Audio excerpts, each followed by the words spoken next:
Prediksi Volley terbukti, Timnas Voli Putri Indonesia gagal total ketika menghadapi Timnas Thailand dan hasilnya sama-sama kita tahu bahwa Timnas Voli Putri Indonesia dikalahkan Thailand dengan skor 1-3. Kekalahan ini sekaligus mengubur impian Timnas Voli Putri Indonesia untuk finish di posisi kedua atau runner-up di putaran pertama CV League tahun 2025 ini.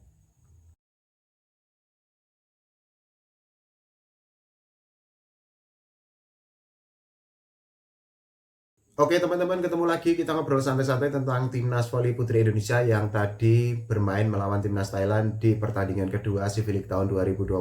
Hasilnya sama-sama kita lihat, Timnas Indonesia tidak berkutik ketika menghadapi Timnas Thailand, skornya adalah 1-3. Secara skor memang ada peningkatan jika dibandingkan dengan ketika Timnas Indonesia menghadapi Vietnam, karena di pertandingan sebelumnya kita sama-sama tahu Timnas Indonesia kalah melawan Timnas Vietnam dengan skor 3-0.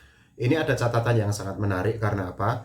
Berhasil mendapatkan satu set kemenangan. Ini merupakan catatan yang luar biasa bagi Timnas Indonesia karena ini adalah pertama kalinya Timnas Voli Putri Indonesia mendapatkan satu set kemenangan ketika menghadapi Timnas Thailand dalam 6 tahun terakhir. Meskipun demikian ada banyak hal yang bisa kita kupas, ada banyak hal yang bisa kita lihat, ada berbagai sudut yang bisa kita ambil dari kemenangan Timnas Indonesia untuk satu set itu. Yang pertama adalah, sekali lagi ini merupakan pemecah telur atau pemupus kutukan bagi Timnas Voli Putri Indonesia karena sebelumnya dalam 6 tahun ke belakang Timnas Voli Putri Indonesia selalu kalah ketika menghadapi Timnas Thailand dengan skor 3-0. Meskipun demikian, di sisi lain, kemenangan satu set itu juga tidak boleh membuat Timnas Voli Putri Indonesia berpuas diri. Karena apa? Kita lihat tadi ketika Timnas Voli Putri Thailand itu kalah, mereka itu kan menurunkan tim pelapis dan ada banyak pemain inti dari Timnas Voli Putri Thailand yang disimpan oleh pelatih Thailand di pertandingan ketika menghadapi Timnas Indonesia. Secara keseluruhan tadi memang ada banyak pemain inti, pemain yang memang menjadi pilar di Timnas Thailand yang memang tidak diturunkan secara penuh. Dan sekali lagi hal itu menunjukkan kualitas bahwa Timnas Thailand secara level itu memang jauh di atas Timnas Indonesia. Pengalaman tidak bisa dibohongi, kemampuan juga tidak bisa dibohongi, persiapan itu juga tidak dibohongi. Dan Timnas Thailand membuktikan bahwa ketika keseriusan mereka membuahkan hasil ketika menghadapi Timnas Indonesia. Faktor lain atau hal lain yang bisa kita soroti dari pertandingan tadi itu adalah tidak adanya Megawati Hangistri Pertiwi di tengah lapangan. Ini sampai saat ini, sampai video ini saya buat, memang belum ada pernyataan resmi entah dari pelatih Timnas Indonesia Mas Octavian ataupun dari federasi, dalam hal ini adalah PBVSI. Kenapa kok Megatron yang sebenarnya menjadi kapten Timnas Indonesia itu tidak diturunkan di tengah lapangan? Mungkin memang Megatron itu masih mengalami cedera atau memang kondisi fisiknya itu belum fit 100%, atau mungkin ada strategi tersendiri yang dilakukan oleh Mas Octavian di tengah lapangan.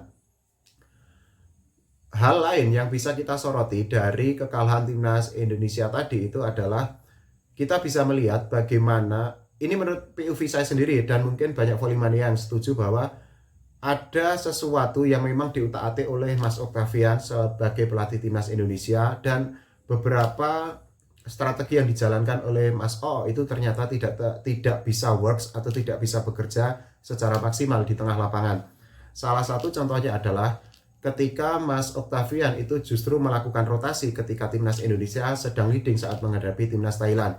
Padahal sebenarnya rotasi itu kan seharusnya ini menurut POV saya, seharusnya dilakukan ketika timnas itu sedang mengalami situasi terjepit atau sedang tertinggal. Tapi tadi kita bisa melihat bahwa Mas Octavian itu melakukan rotasi justru ketika timnas Indonesia itu sedang unggul. Tentu saja rotasi yang dilakukan itu bisa berpengaruh terhadap permainan timnas Indonesia di tengah lapangan. Karena apa? Rotasi kalau ternyata tidak works atau tidak bekerja secara baik, tentu saja akan merusak momentum yang sebenarnya sudah didapatkan oleh Timnas Indonesia ketika menghadapi Timnas Thailand tadi. Selain itu, ini juga menurut POV saya lah ya, bahwa Mas Octavian itu sering terlihat kebingungan untuk mengambil time out di tengah lapangan tadi. Jadi kita bisa melihat bahwa ketika Timnas Indonesia itu sedang ketinggalan cukup jauh, justru pelatih Timnas Mas Octavian itu tidak memanfaatkan time out untuk ya setidaknya untuk memberikan arahan kepada para pemain Timnas Indonesia dan juga untuk menghentikan momentum positif yang didapatkan oleh para pemain timnas Thailand di pertandingan tadi.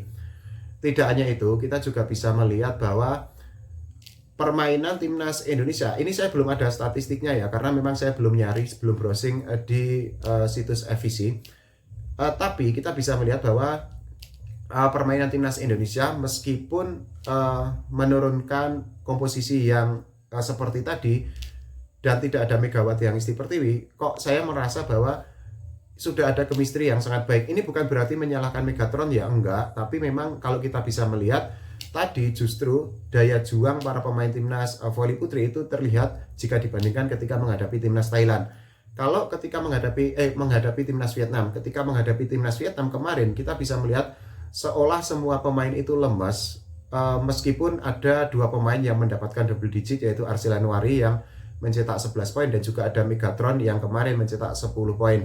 Tapi saat itu kan memang seolah daya juang dari para pemain timnas Indonesia itu ya sangat bisa, maaf ya kalau kata-kata ini kasar, bisa dikatakan sangat rendah, dan akhirnya timnas Vietnam itu bisa mendapatkan poin demi poin dengan mudah.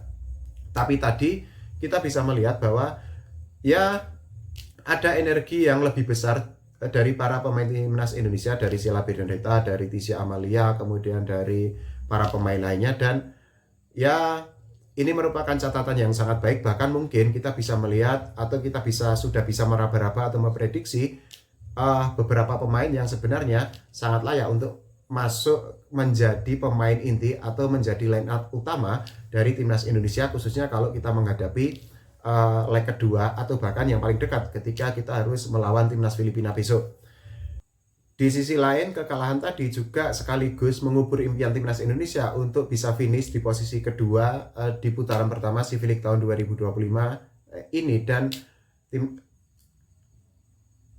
di sisi lain kekalahan tadi juga mengubur impian timnas Indonesia untuk bisa finish di posisi runner up di putaran pertama Civic tahun 2025 ini, dan timnas Indonesia itu akan melawan timnas Filipina besok di pertandingan terakhir putaran pertama untuk memperebutkan posisi ketiga dan keempat. Kalau kita melihat bagaimana permainan yang ditujukan oleh Filipina ketika menghadapi Thailand dan juga ketika melawan Vietnam, kita ya cukup berat bagi timnas Indonesia untuk mendapatkan kemenangan, meskipun memang tidak ada yang tidak mungkin di tengah lapangan, karena bisa saja nanti timnas Indonesia itu bisa mengalahkan timnas Filipina di pertandingan besok.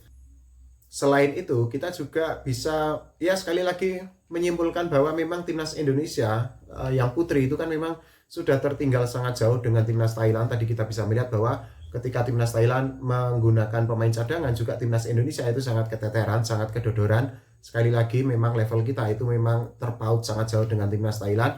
Bahkan dengan timnas Vietnam kita juga semakin tertinggal cukup jauh, dan kekalahan ini, dua kekalahan beruntun itu akan semakin membenamkan atau akan semakin membuat peringkat timnas Indonesia di FIVB atau di ranking dunia akan melorot sangat tajam. Ya, kenyataan yang sangat pahit, kenyataan yang sangat pedih, tapi ya gimana? Kita kan sudah mendukung timnas Indonesia, kita sudah berusaha untuk mendukung voli Indonesia, tapi voli Indonesia kan gini-gini aja karena memang federasi itu kan menurut saya pribadi memang tidak ada inovasi, tidak ada gebrakan, dan juga mungkin tidak ada roadmap dari federasi untuk mau dibawa kemana sih voli Indonesia ini untuk masa depan. Kalau menurut teman-teman semua bagaimana? Silahkan tulis di kolom komentar. Kita doakan ya permainan timnas Indonesia itu semakin membaik lagi. Oke, makasih, sampai jumpa.